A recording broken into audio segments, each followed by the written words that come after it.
প্রিয় দর্শক, ঐক্য স্টোর সংবাদপত্রে বাংলাদেশ অনুষ্ঠান থেকে আপনাদের শুভেচ্ছা জানাচ্ছি। আমি রেজানুর রহমান। বিভিন্ন জাতীয় দৈনিকে প্রকাশিত খবরের বিশ্লেষণ নিয়ে আমাদের আজকের এই অনুষ্ঠানে অতিথি হিসেবে উপস্থিত আছেন সিনিয়র সাংবাদিক, আমাদের প্রিয় মানুষ আবু জাফর সূর্য। সূর্য, কেমন আছেন? জি আছি।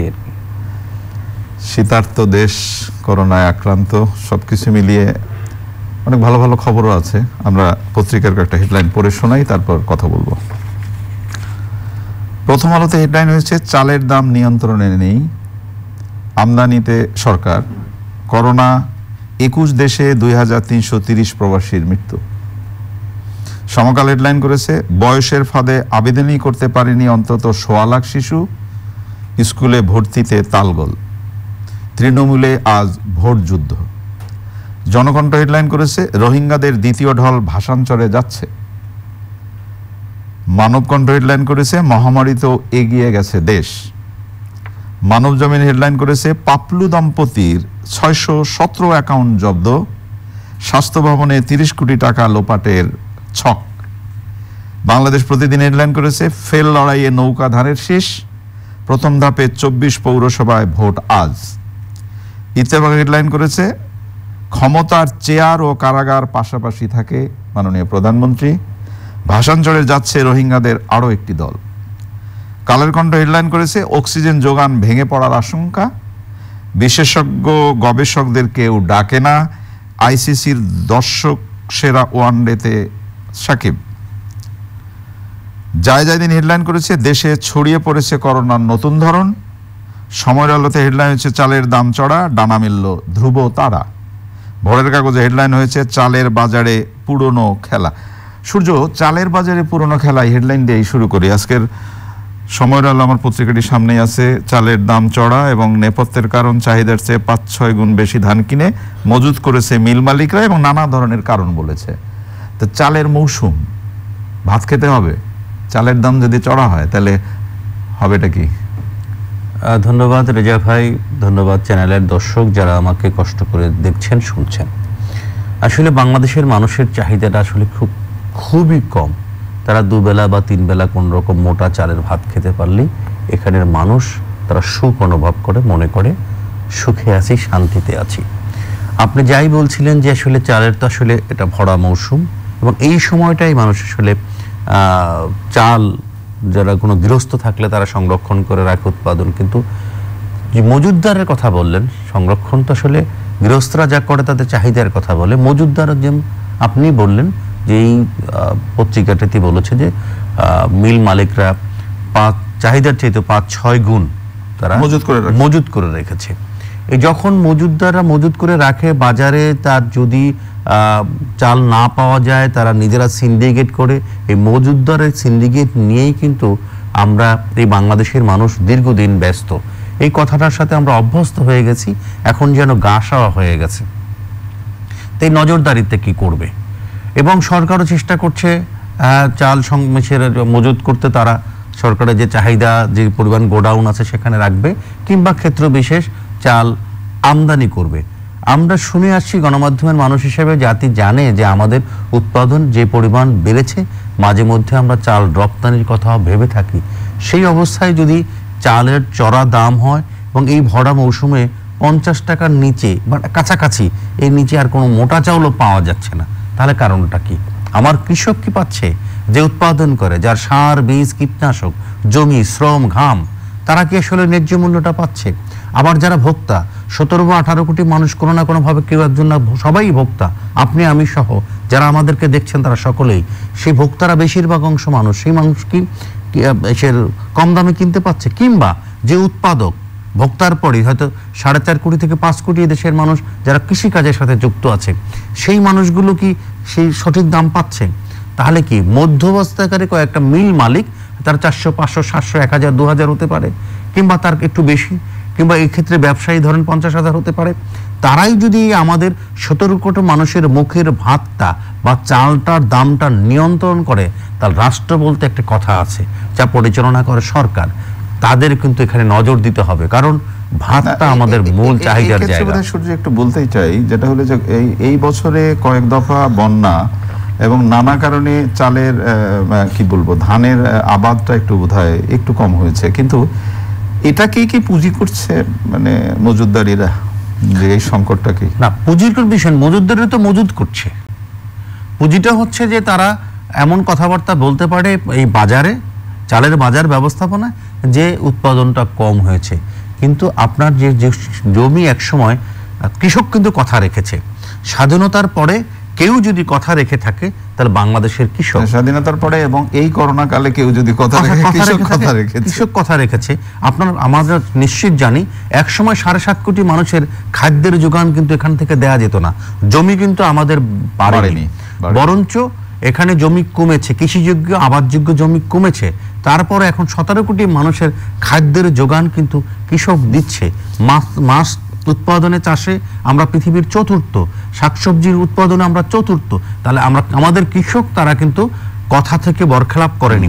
হয়তো আমরা অন্যান্য শ্রেণী পেশার মানুষ বরখেলাপ করেছি, কিন্তু সেই কৃষক কিন্তু ওই ন্যায্য মূল্যটা পাচ্ছে না। বারবারই কিন্তু আমাদের গণমাধ্যমে আসে যে কৃষক তার কৃষি পণ্যের, উৎপাদিত পণ্যের ন্যায্য মূল্য পাচ্ছে না। মধ্যস্বত্বভোগী বা মাঝামাঝি একটা শ্রেণী তারা করছে, ক্ষতিগ্রস্ত হচ্ছে ওই উৎপাদক কৃষক বেশিরভাগ অংশ, আর আমরা যারা ভোক্তা। রাষ্ট্রের এ ব্যাপারে তাৎক্ষণিকভাবে নজর দেওয়া উচিত। অসংখ্য ধন্যবাদ। আমরা একটু ভোট মানে উৎসব, আর শীতকালে বাংলাদেশের ভোট উৎসবের একটা আলাদা আমেজ আছে। বাংলাদেশ প্রতিদিনের হেডলাইনটা যদি আপনাকে পড়ে শোনাই, ফের লড়াইয়ে নৌকা এবং ধানের শীষ, প্রথম ধাপে 24 পৌরসভায় ভোট আজ শুরু। কি বলবেন? হ্যাঁ, আসলে আপনি যেটা বলছেন এটা তো যে কোনো বিষয়, ভোট এই ভূখণ্ডের জন্য একটি উৎসব, এবং গ্রামে গঞ্জে শীতের সময় এটা আরো এক ধরনের, মানে 1 মাস ব্যাপী একটা উৎসব থাকে, 1.5 মাস ব্যাপী একটা উৎসব থাকে, উৎসব আয়োজন থাকে, এবং এর মধ্য দিয়েও কিন্তু কিছু উৎসব বিষ কাটাও থাকে। আচ্ছা, যে কিছু বিষ কাটাও থাকে, মানে আমরা চাই যে সেই বিষ কাটাটা যেন আমাদের গায়ে বা আমাদের সমাজ অভ্যন্তরে বা আমাদের রাজনীতিতে না লাগে। এবং এই যে চর্চা আবার শুরু হলো, যে বর্জন থেকে বেরিয়ে এসে আর একটা লড়াই, এবং মানুষ তার লোকাল গভর্নমেন্টে তার উন্নয়ন অগ্রগতির জন্যে, তাদের স্থানীয় সমস্যা সংকট সমাধান করবার জন্যে যাদেরকে নির্বাচিত করে তাদের জন্য যথাযথভাবে বিষকাটাবিহীন নির্বাচিত করতে পারে। এবং সেই লড়াইটা এই প্রথম যে শুরু হলো, এরপরে আরো অনেকগুলো ধাপে ধাপে ধাপে ধাপে পৌর নির্বাচনগুলো হবে। পৌর নির্বাচনের পরে যতদূর জানি ইউনিয়ন পরিষদ নির্বাচন হবে, যেটা আরো বড় করে উৎসব হবে। এবং এইখান থেকে গণতান্ত্রিক যে চর্চাটা এই যারা শুরু হয়, সেই জায়গাটা যেন অব্যাহত থাকে, এইটাই তো প্রত্যাশা। আমরা এই অনুষ্ঠান থেকে একটু অনুরোধ করতে পারি, যেটা হলো যে এই নির্বাচনকে কেন্দ্র করে তো হইচই, আনন্দ মিছিল অনেক কিছু হবে, এই জায়গাটায় যেন স্বাস্থ্যবিধিটা আমরা মেনে চলি। এটা নিঃসন্দেহে স্বাস্থ্যবিধি, এবং এই করোনা কালে আমাদেরকে তো এটা সচেতন হতেই হবে, কিন্তু সাহসে ভর করে স্বাস্থ্যবিধির এখানে আমাদের এর মধ্য দিয়ে নতুন যে জীবনযাপনের পদ্ধতিকে আমাদের বের করতে হবে, স্বাস্থ্য সুরক্ষার মধ্য দিয়ে উৎপাদনে থাকতে হবে, কাজেও থাকতে হবে। সূর্য, একটা বিষয় আপনার সাথে একটু আলাপ করতে চাই। একটা মানুষের ব্যাংক অ্যাকাউন্ট কত থাকতে পারে? আমি পত্রিকার হেডলাইনটি পড়ে আমি নিজে বিস্মিত হয়েছি। এবং পাপলু দম্পতির 617 অ্যাকাউন্ট জব্দ, মানে একটা দম্পতির, একটা পরিবারের 670টি ব্যাংক অ্যাকাউন্ট থাকে। তার মানে তিনি বা তারা কি পরিমাণ দুর্নীতির মাধ্যমে তাদের এই কর্মকাণ্ডগুলো পরিচালিত করছে, এটা নিয়ে কি বলবেন? নিশ্চয়ই একটু শক্ত কথা বলে নিচ্ছি। এই অ্যাকাউন্টগুলো একদিনে তৈরি হয় না, একটা দিনে 600 উপরের অ্যাকাউন্ট কিন্তু একটা ব্যাংকে হয়নি। আস্তে ধীরে ফেলে ফুপে, এবং এরা কোনো না কোনোভাবে আমাদের সমাজের মধ্য থেকেই কিন্তু সুবিধাপ্রাপ্ত হয়েই এই খারাপ কাজটা করছে। এবং মানে যতটা নোংরা কুৎসিতভাবে টাকা আয় করবার রাস্তা। আপনাকে যদি একটু থামিয়ে দিয়ে যান, আমি মাঝখানে একটু বলি, আবার বলবেন আপনি। একটা সাধারণ মানুষের ব্যাংক অ্যাকাউন্ট করতে গেলে কত ধরনের যে কাগজ লাগে, এখন এই কাগজ লাগে, ওই কাগজ লাগে, এইটা লাগে। তো সেখানে এই ভদ্র দম্পতি 617টি অ্যাকাউন্ট করলেন, তো এর ক্ষেত্রে এখানে কি শুধু খুব সুবিধাভাবে সশহর করে অ্যাকাউন্টগুলো হয়ে গেল, নাকি এর মধ্যে আরো কিছু মানুষজন জড়িত আছে যারা? নিঃসন্দেহে আরো মানুষগুলো যুক্ত রয়েছে। আমি যদি আমার নিজস্ব রাজনৈতিক বিশ্বাস থেকে একটা কথা বলি, সেটা হচ্ছে যে রাষ্ট্রটা, যে সমাজটা পুঁজি কেন্দ্রিক চলে, অর্থের উপরই সবকিছু নির্ভর করে। যারা অর্থ থাকে, বিত্তশালী থাকে, কিংবা কোনো অবৈধ উপায়ে অর্থ তুমি নিয়ে আসে, সে আরেকজনকে অবৈধভাবে বেশি সুবিধা দিতে তার কিন্তু গায়ে লাগবে না, কারণ শ্রম অর্জিত অর্থ তার না, গ্রামের ঘাম ঝরানো অর্থ তার নয়। সে যে অর্থ অবৈধভাবে আয় করছে, এমনি আয় করছে, মানুষকে ঠকিয়ে আয় করেছে, লুট করেছে, দুর্নীতি করেছে, তার অর্থ আর একজনকে দিতে তার কিন্তু গায়ে লাগবে না। আমাদের সমাজের মধ্যে যে কষ্টটা আছে, যে ক্ষতটা রয়েছে, এই ক্ষতটা কাজে লাগিয়ে এই দম্পতি এই কাজটি করেছে এবং এখান থেকে আমাদের বেরিয়ে আসতে হবে, রাষ্ট্রকে নজর দিতে হবে। সর্বশেষ আমাদের জায়গা রাষ্ট্রের কাছে। না, সেটা তো অবশ্যই আমাদের সর্বশেষ ভরসা এবং অবশ্যই প্রধান ভরসা রাষ্ট্র। আমাদের মাননীয় প্রধানমন্ত্রী কালকে অনেকগুলো মানে খুব গুরুত্বপূর্ণ কথা বলেছেন। মানবকণ্ঠের হেডলাইনটা যদি আপনাকে আবার পড়ে শোনাই, মহামারীতেও এগিয়ে গেছে দেশ, ক্ষমতার চেয়ার ও কারাগার খুব পাশাপাশি থাকে, যোগাযোগ ব্যবস্থা ভালো হলে দেশ এগিয়ে যাবে, বঙ্গবন্ধুর নীতি আদর্শ মেনে চলতে হবে জনপ্রতিনিধিদের, 20টি ফায়ার স্টেশন, 6টি পাসপোর্ট অফিস উদ্বোধন করেছেন মাননীয় প্রধানমন্ত্রী। আপনি কিন্তু খেয়াল করবেন এই করোনাকালে আমাদের মাননীয় প্রধানমন্ত্রী অসম্ভব রকমের ব্যস্ততায় কিন্তু এই কাজগুলো করছেন দেশের জন্য। হ্যাঁ, এটা আমরা নজরে রাখি। মোটা দাগের কথাটা হচ্ছে এরকম যে আমাদের এখন পর্যন্ত রাষ্ট্র ব্যবস্থা যে রাজনীতির নেতৃত্ব দ্বারা দিচ্ছে, তাদের কিন্তু আশা ভরসার যে আস্থার জায়গাটা কিন্তু মাননীয় প্রধানমন্ত্রী বঙ্গবন্ধু কন্যা জননেত্রী শেখ হাসিনা, এটা আমি নিয়েও বিশ্বাস করি এবং আসলে তার কাছেই মানুষের প্রত্যাশাটা বেশি এবং সেই কাজটা সব দৃশ্যমান কাজটা করছে, যেখান থেকে আমরা অন্ততপক্ষে আশ্বস্ত হই এবং আমরা বিশ্বাসেও রাখতে চাই, বিশ্বাস করিও বটে যে উনি যা বলবেন, যা করবেন, হয়তো সেটা সামনে দৃশ্যমান আমাদের দেখা যাবে কিছু। আর উনি যে কথাটা বলছেন যে হ্যাঁ, এটা বিশ্বাস করার এই মেসেজটা, বার্তাটা তার দলীয় কর্মী কিংবা জনগণকে দেয়া যে আমি যে দায়িত্বে আছি, এই দায়িত্বে থাকার পরে যদি কোনো কারণে সরে যাই, কিন্তু কারাগারটাও কিন্তু আমার পাশেই অবস্থান করে। একটু আগে যে পাপলুর আলোচনা করলাম, ওই ধরনের সমাজ অভ্যন্তরে যে মানুষগুলো রয়েছে তাদের কাছেও কিন্তু এই বার্তাটা দেওয়া যে আপনি হয়তো টাকা দিয়ে ক্ষমতাবান হচ্ছেন, পাশাপাশি আপনার জন্য কিন্তু এই কারাগারটাও কিন্তু অবস্থান করছে। এই বার্তাটা কিন্তু তার পক্ষে দেওয়াটাই সহজ আর কি, এবং সে এটা দিতেই পারে, কারণ সেই জায়গাটায় সে রয়েছে, সেই সততা এবং সেই দৃষ্টান্ত উনি উপস্থাপন করেছেন জাতির কাছে। একটু ভিন্ন দিকের একটা খবরে আপনার দৃষ্টি আকর্ষণ করি। কালের কণ্ঠে একটি খবর হেডলাইন হয়েছে যে বিশেষজ্ঞ গবেষকদের কেউ ডাকে না, উন্নয়নে উত্তরণে কদর নেই গবেষণার, সম্ভাব্যতা যাচাই হয় না বলে পরিকল্পনাতেই থাকে গলদ, ব্যয়বারে প্রকল্পের, গবেষণা কাজে অর্থ বরাদ্দ নেই বললেই চলে, সরকারের আলাদা রিসার্চ এজেন্সি চান সংশ্লিষ্ট ব্যক্তিরা। এটা খুব আমার জন্য কঠিন একটু বিষয়, কারণ আমি নিজে একাডেমিশিয়ান না, তবে হ্যাঁ, গবেষণা কাজ হওয়া উচিত। আমাদের বিশ্ববিদ্যালয়গুলো, পাবলিক বিশ্ববিদ্যালয়ের দিকে তাকিয়ে দেখেন যে আমাদের সেই পাবলিক বিশ্ববিদ্যালয়ের গবেষণার জন্য কত টাকা বরাদ্দ করা হয়, বা আমাদের শিক্ষকদের, বিশ্ববিদ্যালয়ের শিক্ষকদের প্রতি আমি শ্রদ্ধা জানিয়েই বলি, কেউ আহত হলে আমি শুধু দুঃখ প্রকাশ করে নিচ্ছি, তারাও কতটা গবেষণা কাজে ব্যস্ত রয়েছেন। কিন্তু আসলে ওই জায়গাটা যেখান থেকে এগুলো হওয়ার কথা প্রাতিষ্ঠানিকভাবে, সেই জায়গাগুলোতে হচ্ছে না। আবার প্রকল্পের ব্যয়ের কথা বলছেন, এটা তো রাষ্ট্রের সাধারণ নাগরিকের কষ্টার্জিত অর্থ, সেই অর্থ একটি রাষ্ট্র প্রতিষ্ঠার জন্য, রাষ্ট্রের বিল্ড আপ করবার জন্য সেখানে যেখানে বরাদ্দ করা হয়, সেইটাও যথাযথভাবে কিন্তু এটার ব্যবহার হয় না, বরঞ্চ গরিব মানুষের টাকাটা কিন্তু খরচ হয়ে যাচ্ছে।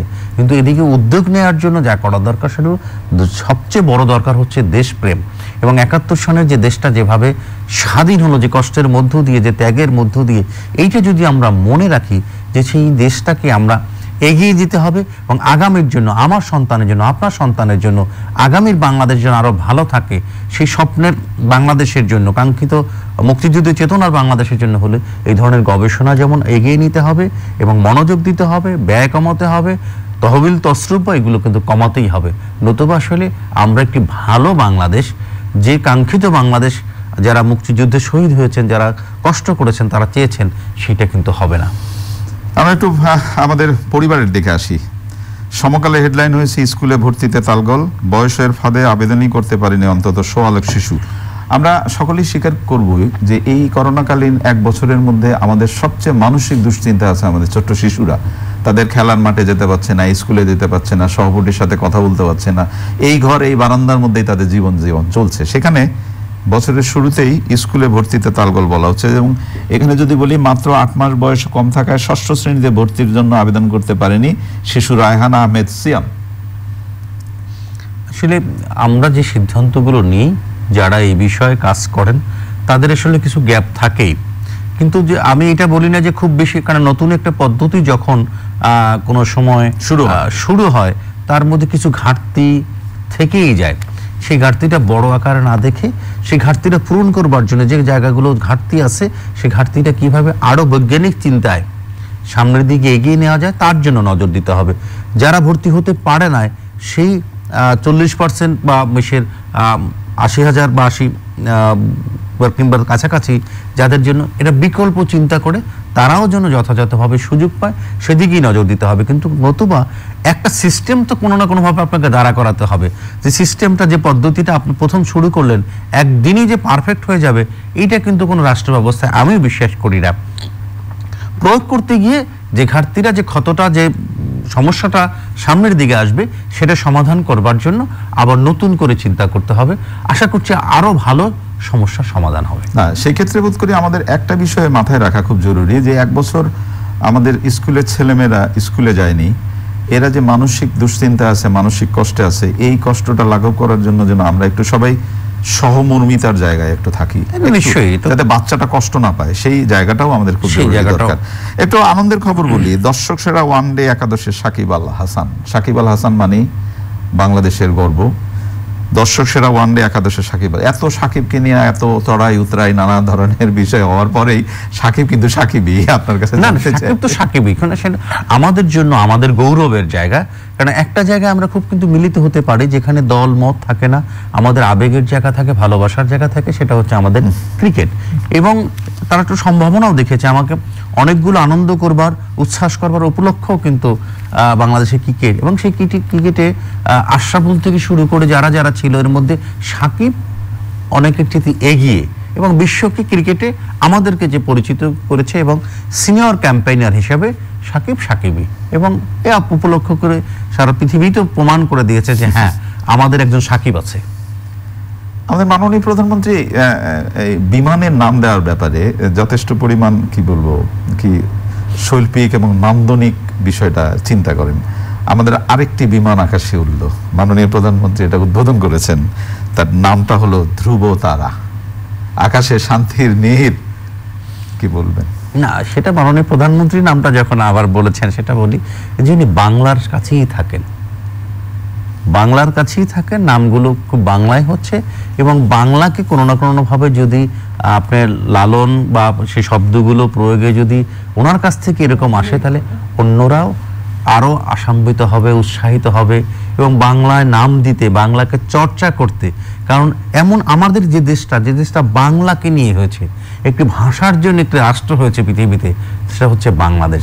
সেখানে মাননীয় প্রধানমন্ত্রী এই শৈল্পিকভাবে বাংলাকে উপস্থাপন করবেন, এটাই তো প্রত্যাশিত। আমাদের মাননীয় প্রধানমন্ত্রী। এবং আরেকটা কথা মনেই করতে হবে, এটা মনে রাখতেই হবে যাতে কি যেভাবে যে দেখুক না কেন, সেটা হচ্ছে যে উনি বঙ্গবন্ধুর কন্যা। অসংখ্য ধন্যবাদ আপনাকে। প্রিয় দর্শক, অনুষ্ঠান শেষ করি। প্রতিদিন যে অনুরোধটি আপনাদের করি সেটা আজকে আবারও করতে চাই। শীতের এই সময়ে, করোনার দুঃসময়ে আমাদের আশঙ্কা কিন্তু একটু বাড়ছে। যে যেখানেই থাকেন, জীবন জীবিকার প্রয়োজনে ঘরের বাইরে যেতে হচ্ছে, কিন্তু স্বাস্থ্যবিধিটা মেনে চলবেন। দেশকে ভালোবেসে ভালো থাকেন সকলে, এই কামনায় শেষ করছি আজকের অনুষ্ঠান। আগামীকাল নিশ্চয়ই এই সময় আবার কথা হবে। খোদা হাফেজ।